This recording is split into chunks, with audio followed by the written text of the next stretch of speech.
ಇನ್ನು public TV ಗಡಿ ಪ್ರದೇಶದಿಂದ ಗ್ರೌಂಡ್ ರಿಪೋರ್ಟ್.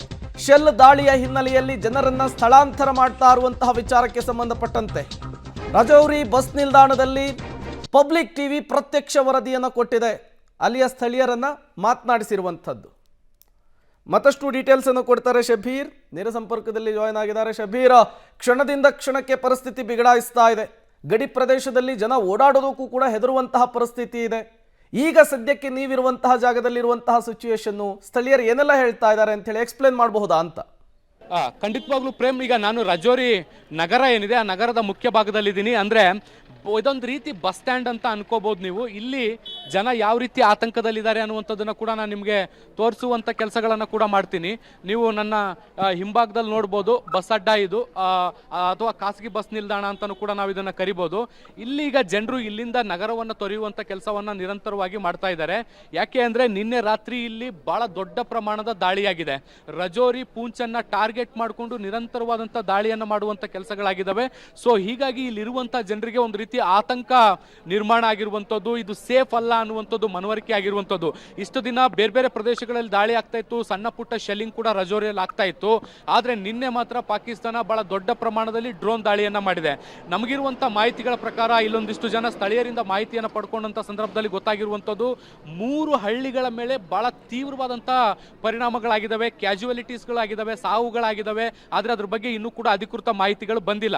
ಸೊ ಹೀಗಾಗಿ ಜನರು ಒಂದು ರೀತಿ ಆತಂಕದ ಪರಿಸ್ಥಿತಿಯಲ್ಲಿದ್ದಾರೆ. ಹೀಗಾಗಿ ನೋಡಿ, ಟೆಂಪೋ ಟ್ರ್ಯಾಕ್ಸ್ಗಳಲ್ಲಿ ಹತ್ಕೊಂಡು ಅವರವರ ಬೇರೆ ಬೇರೆ ಕಡೆ ಸ್ಥಳಗಳಿಗೆ ಹೋಗುವಂಥ ಕೆಲಸವನ್ನು ಕೂಡ ಮಾಡ್ತಾ ಇದ್ದಾರೆ.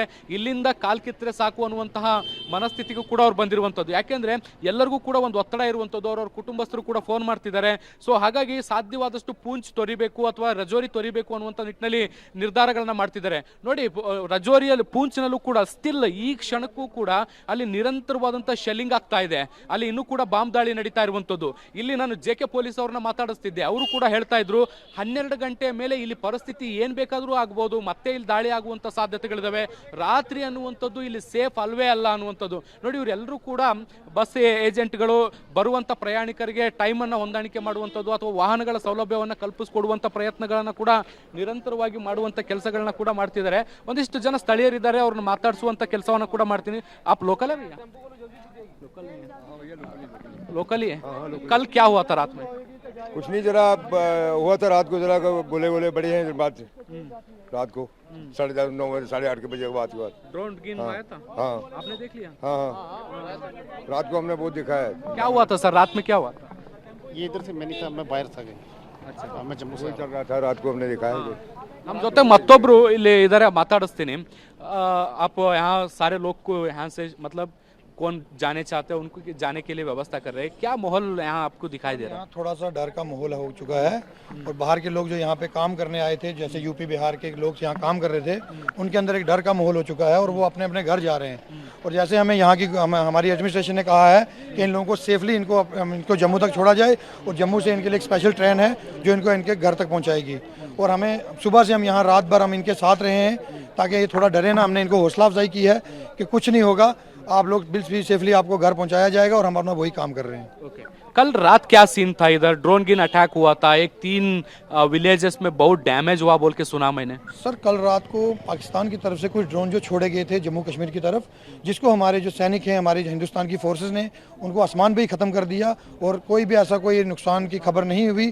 मिनिमम सिटी में, गांव के एरिया में थोड़ी शेलिंग हुई है, दोनों तरफ से हुई है और हमने पाकिस्तान को हमारे सैनिक ने मुंह तोड़ जवाब दिया गया है उनको. आप यहाँ लोकल हैं? जी, हम लोकल हैं. आप कैसे यहाँ गुजारा कर रहे हैं? आपके लोकल के लोगों में डर का माहौल कैसे है? क्या लोग यहाँ शहर छोड़ के जाना चाहते हैं क्या? कैसे, क्या लग रहा है? एक्चुअली में हम लोग यहाँ बचपन से रह रहे हैं, हमें तो ऐसा कोई डर का माहौल अभी तक इंशाल्लाह हुआ नहीं, क्योंकि हमारी फोर्सेस हमारे साथ हैं. अगर हमारे पास ऐसा कोई भी ऐसे हमला होता है तो हमारी फोर्सेस हमारे आगे सीना तान के खड़ी हो जाती हैं. तो हमें नहीं लगता कि हमारी फोर्स अगर हमारे साथ हो तो हमें डरना चाहिए. अगर लोकल प्रशासन से आपको कुछ सूचना है, अगर बच्चे महिला और बुजुर्ग लोग रहे तो उनको बाहर जाए?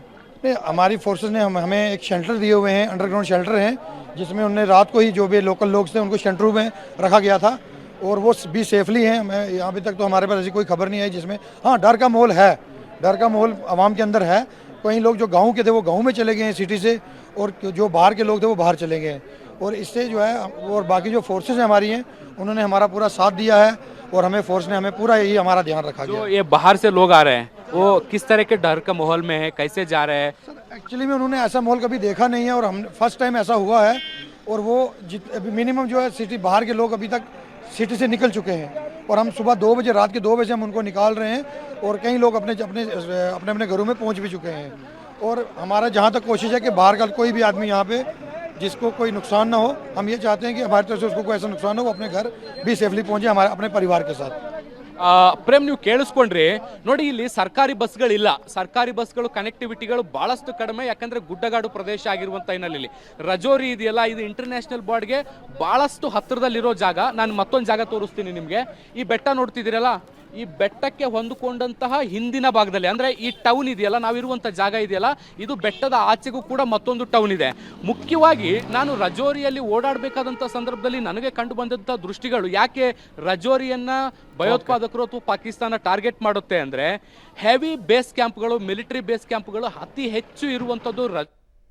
ಓಕೆ, ಥ್ಯಾಂಕ್ ಯು ಶಬೀರ್ ತಮ್ಮೆಲ್ಲ ಮಾಹಿತಿಗಾಗಿ.